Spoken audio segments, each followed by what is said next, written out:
Hello, everyone. I'm back again. I'm reading from Through the Looking Glass and What Alice Found There by Lewis Carroll. This is Chapter 3, Looking Glass Insects. Of course, the very first thing to do was to make a grand survey of the country she was going to travel through. It's something very much like learning geography, thought Alice as she stood on tiptoe in hopes of being able to see a little further. Principal rivers, there are none. Principal mountains, I'm on the only one, but I don't think it's got any name.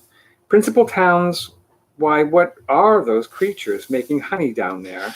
They can't be bees. Nobody ever saw bees a mile off, you know. And for some time she stood silent, watching one of them that was bustling about among the flowers, poking its proboscis into them, just as if it were a regular bee, thought Alice. However, this was anything but a regular bee. In fact, it was an elephant, as Alice soon found out, though the idea quite took her breath away at first. And what an enormous flowers they must be, was her next idea. Something like cottages with the roofs taken off and stalks put to them. And what quantities of honey they must make. I think I'll go down and... No, I won't go just yet, she went on, checking herself just as she was beginning to run down the hill and trying to find some excuse for turning shy so suddenly. It'll never do to go down among them without a good long branch to brush them away. And what fun it'll be when they ask me how I liked my walk.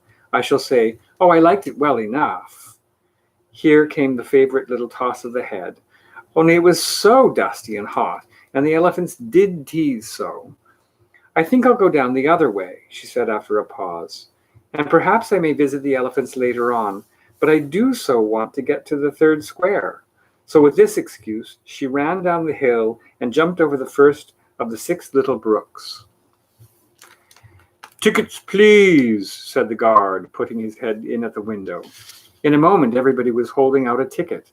They were about the same size as the people, and quite seemed to fill the carriage. Now then, show your ticket, child, the guard went on, looking angrily at Alice. And a great many voices all said together, like the chorus of a song, thought Alice, Don't keep him waiting, child. Why, his time is worth £1,000 a minute. I'm afraid I haven't got one, Alice said in a frightened tone. There wasn't a ticket office where I came from. And again the chorus of voices went on. There wasn't room for one where she came from. The land there is worth £1,000 an inch. Don't make excuses, said the guard. You should have bought one from the engine driver. And once more the chorus of voices went on with, The man that drives the engine, why, the smoke alone is worth £1,000 a puff. Alice thought to herself, then there's no use speaking. The voices didn't join in this time, as she hadn't spoken, but to her great surprise, they all thought in chorus. I hope you understand what thinking in chorus means, for I must confess that I don't. Better say nothing at all. Language is worth £1,000 a word. Here's Alice, and she's sitting in a train now. I shall dream about £1,000 tonight. I know I shall, thought Alice. All this time the guard was looking at her, first through a telescope, then through a microscope, and then through an opera glass. At last he said, You're traveling the wrong way, and shut up the window and went away. So young a child, said the gentleman sitting opposite to her. He was dressed in white paper. Ought to know which way she's going, even if she doesn't know her own name. A goat that was sitting next to the gentleman in white shut his eyes and said in a loud voice, She ought to know her way to the ticket office, even if she doesn't know her alphabet.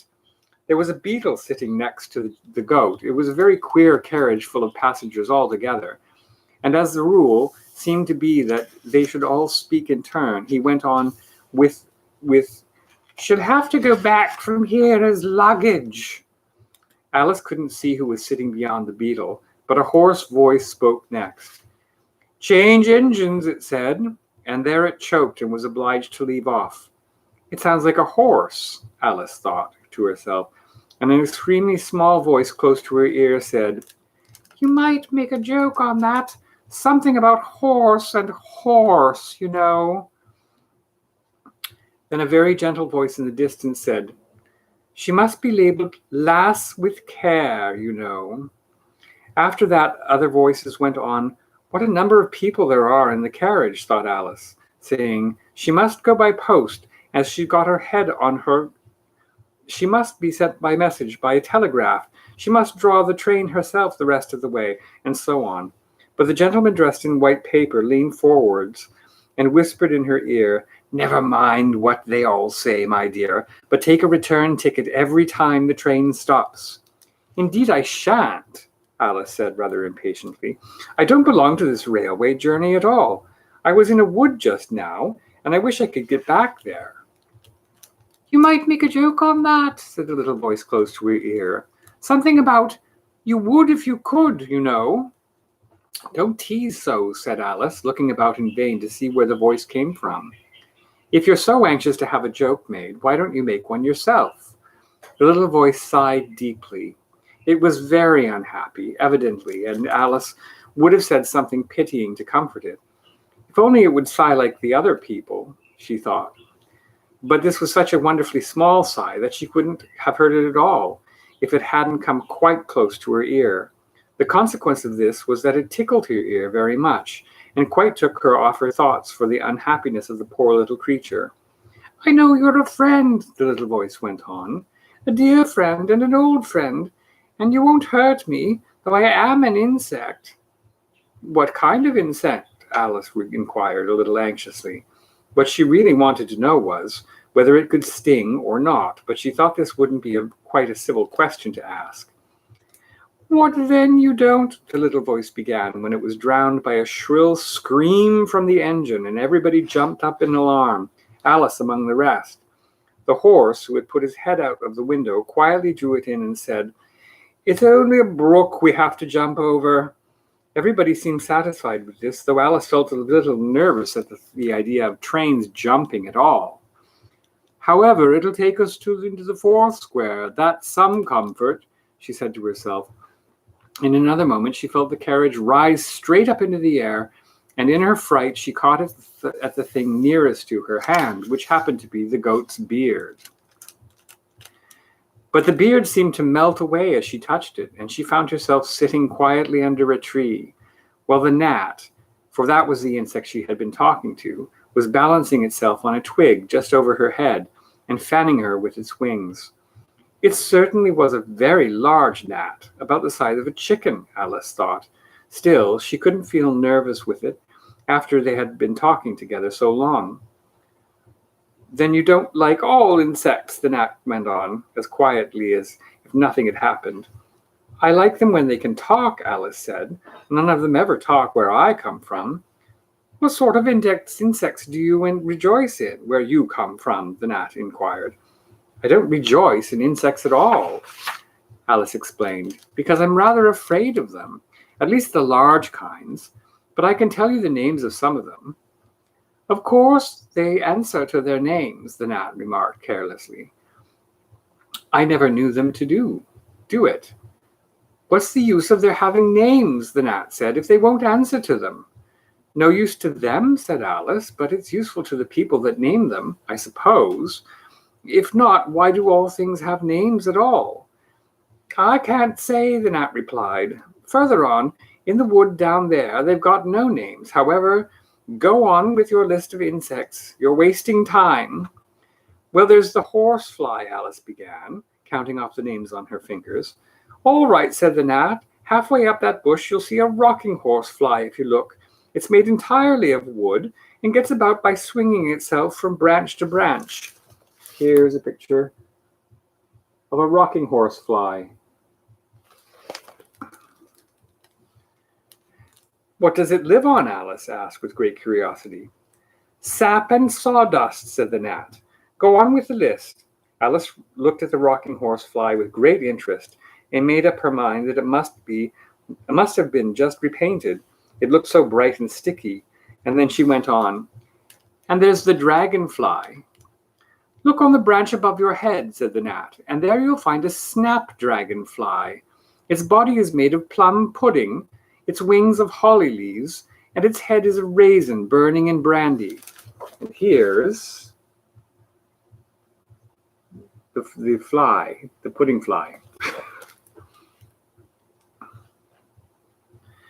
And what does it live on? Asked Alice as before.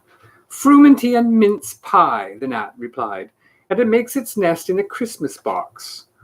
And then there's the butterfly, Alice went on, after she had taken a good look at the insect with its head on fire, and had thought to herself, I wonder if that's the reason insects are so fond of flying into candles, because they want to turn into snapdragon flies.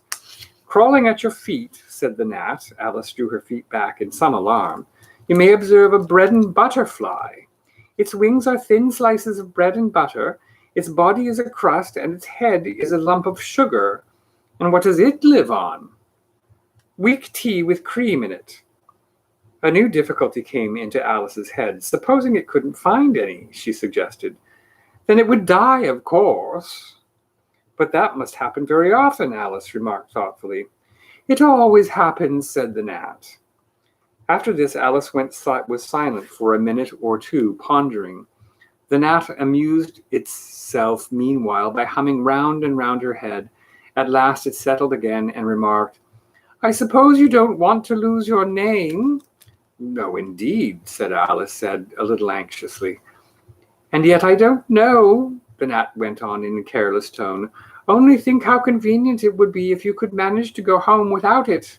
For instance, if the governess wanted to call you to your lessons, she would call out, Come here! And there she would have to leave off, because there wouldn't be any name for her to call. And of course, you wouldn't have to go, you know. That would never do, I'm sure, said Alice. The governess would never think of excusing me from lessons for that. If she couldn't remember my name, she'd call me Miss, as the servants do. Well, if she said Miss and didn't say anything more, the gnat remarked, of course you'd miss your lessons. That's a joke. I wish you had made it.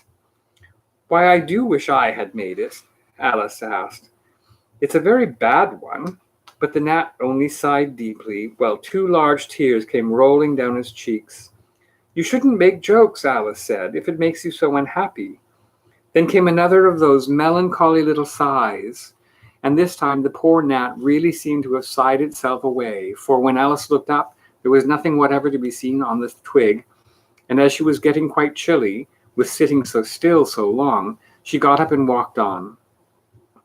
She very soon came to an open field, with a wood on the other side of it. It looked very much darker than the last wood, and Alice felt a little timid about going into it. However, on second thoughts, she made up her mind to go on. For I certainly won't go back, she thought to herself, and this was the only way to the 8th square. This must be the wood, she said thoughtfully to herself, where things have no names.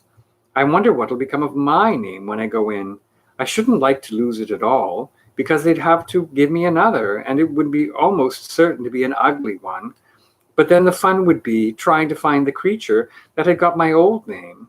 That's just like the advertisements, you know, when people lose dogs. Answers to the name of Dash on a brass collar. Just fancy calling everything you met Alice till one of them answered. Only they wouldn't answer at all if they were wise. She was rambling on in this way when she reached the wood. It looked very cool and shady. Well, at any rate, it's a great comfort, she said as she stepped into the trees, after being so hot, to get into what? She went on, rather surprised at not being able to think of the word. I mean, to get under this, you know, putting her hand on the trunk of the tree. What does it call itself, I wonder?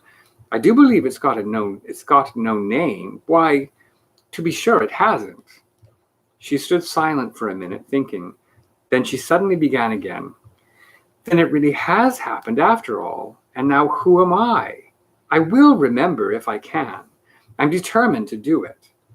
But being determined didn't help her much, and all she could say after a great deal of puzzling was, L. I know it begins with L. Just then a fawn came wandering by. Here's Alice. with a young fawn. It looked at Alice with its large, gentle eyes, but didn't seem at all frightened. Here then, Alice said, as she held out her hand and tried to stroke it, but it only started back a little, and then stood looking at her again. What do you call yourself? The fawn said at last. Such a soft, sweet voice it had. I wish I knew, thought poor Alice. She answered rather sadly. Nothing just now. Think again, it said. That won't do. Alice thought, but nothing came of it. Please, would you tell me what you call yourself? She said timidly. I think that might help a little. I'll tell you, if you'll come a little further on, the fawn said. I can't remember here.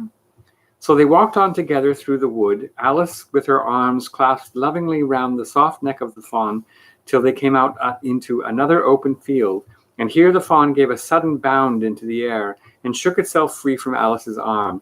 I'm a fawn, it cried out in a voice of delight. And dear me, you're a human child.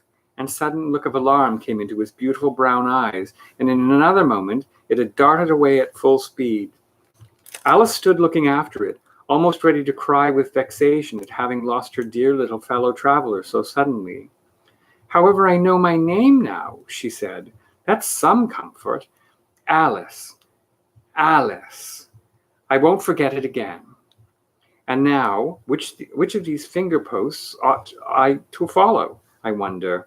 It was not a very difficult question to answer, as there was only one road through the wood, and the two finger posts both pointed along it. I'll settle it, Alice said to herself, when the road divides and they point different ways. But this did not seem likely to happen.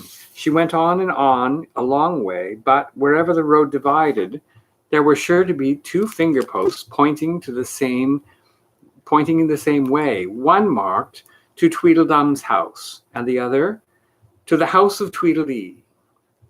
I do believe, said Alice at last, that they live in the same house. I wonder I never thought of that before, but I can't stay there long. I'll just call and say, how'd you do, and ask them the way out of the wood. If I could only get to the 8th square before it gets dark. So she wandered on, talking to herself as she went till on turning a sharp corner, she came upon two fat little men so suddenly that she could not help starting back, but in another moment she recovered herself, feeling sure that they must be Tweedledum and Tweedledee.